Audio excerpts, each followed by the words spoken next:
మళ్ళీ ఒక కొత్త లుక్తో Thor the god of thunder వచ్చాడు. ఫైనలీ సెకండ్ డూమ్స్డే టీజర్ యూట్యూబ్లో వచ్చేసింది and the teaser looks fabulous. టీజర్లో ఎక్కువ డీటెయిల్స్ షేర్ చేయలేదు, సో ఉన్న వాటితో సర్దుకుందాం.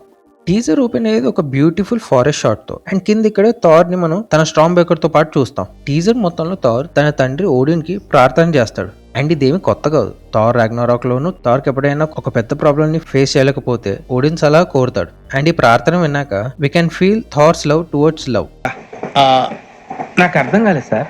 అదే గార్ కూతురు ఎవరైతే లవ్ అండ్ థండర్ క్లైమాక్స్ లో రిజల్ట్ అవుతుందో. ఫన్ ఫ్యాక్ట్, లవ్ క్యారెక్టర్ ని ప్లే చేసేది రియల్ లైఫ్ క్రిస్ హెమ్స్వర్త్ కూతురు India rose Hemsworth.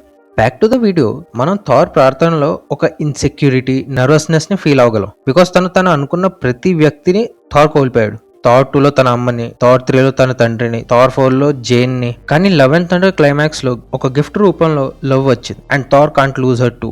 That's why we see Thor తన ప్రార్థనలో యుద్ధంలో అమరవీరుడు అవ్వాలని కాదు, తన యుద్ధం గెలిచి ఇంటికి తిరిగి వెళ్ళడానికి శక్తిని ఇవ్వని ఓడిన్ని అడుగుతాడు. Which is not normal according to Norse culture. Norse Vikings culture లో యుద్ధంలో చనిపోతే వల్హల్లాకి వెళ్తారని నమ్ముతారు. In fact Thor love and thunder post credits లో జైన్ కూడా వల్హల్లా చేరుతుంది. అప్పటికి Thor chooses love over war because తన వ్యూ పాయింట్ మారిపోయింది. He became more of a human now and ఇదే మనకు కావాలి.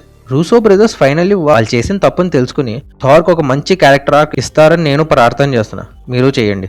దెన్ నెక్స్ట్ సీన్ లో మనకి లవ్ ని చూపిస్తారు అండ్ థార్ 4 సెటప్ తో కంపేర్ చేస్తే అందులో థార్ ఇంకా లవ్ స్పేస్ షిప్ లో అడ్వెంచర్స్ చేస్తుండే, కానీ ఇప్పుడు అడవిలో సెటిల్ అయినట్టున్నారు. మోస్ట్ ప్రాబబ్లీ న్యూ ఆస్గార్డ్ లో అనుకుంటా. ఈవెన్ థార్ ఇంకా లవ్ అపీరియన్సెస్ చూస్తే Love hair style viking braid hair style లా ఉంది. థార్ కూడా ఒక కొత్త లుక్ తో వచ్చాడు. లాస్ట్ మూవీలో లాంగ్ హెయిర్ ని ఇప్పుడు అండర్ కట్ తో రీప్లేస్ చేసాడు. తన సూట్ కూడా లవ్ అండ్ థండర్ లో ఉన్నట్లు లేదు, మోర్ లైక్ రాగ్నరాక్ లో హల్క్ తో ఫైటింగ్ చేసినప్పుడు సూట్ ఉంది కదా, అలా ఉంది.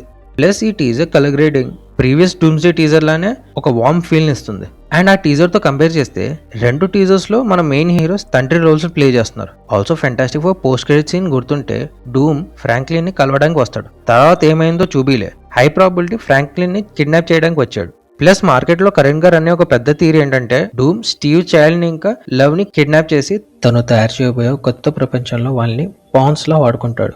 ఎక్కడో విన్నట్టుంది కదా, రేపే అది. కానీ థార్ ప్రార్థనని కంప్లీట్ గా వింటే థార్ యుద్ధం తర్వాత లవ్ వద్దకు తిరిగి రావడానికి సాయం చేయని అంటాడు, లవ్ ని కాపాడడానికి అని కాదు. సో ఆ థియరీ వర్క్ అవుతుంది. ప్లస్ ఆ కాన్సెప్ట్ ఆల్రెడీ ఒక దారుణం వచ్చింది. ఇంకోటి అవసరమా అధ్యక్ష?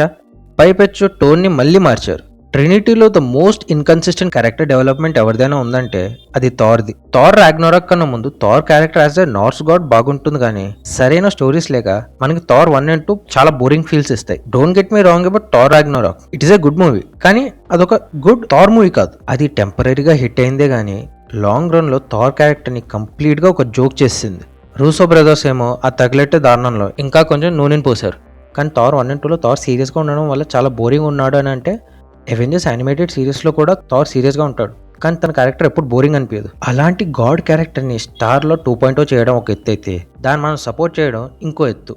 థార్ కంటే రీసెంట్ టైమ్స్ లో సెంట్రీ ఇంకా ఎక్కువ గాడ్ ఫీల్స్ ఇచ్చాడు. The final time we saw Thor at his best was in Infinity War. వకాండాలో ఎంట్రీ ఇచ్చిన అతిరా గాడ్ అంటే అని అనిపిస్తుంది. సో డూమ్స్డేతో ఆ చేంజ్ రాబోతుంది and we all need to support it. Back to the teaser.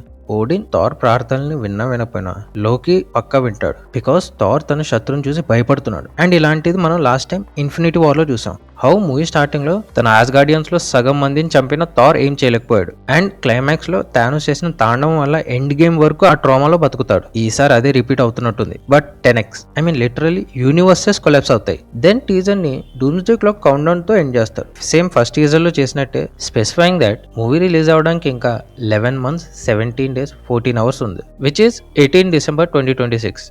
So teaser నాకు బాగా నచ్చింది. మీకు ఎలా ఉందో కింద కామెంట్ సెక్షన్లో చెప్పండి. అలానే ఈ వీడియో నచ్చితే లైక్ చేయండి, ఛానల్ కొత్త అయితే సబ్స్క్రైబ్ చేయండి, కానీ అన్నిటికన్నా ఇంపార్టెంట్ షేర్ చేయండి. షేర్ ముఖ్యం బిగులు.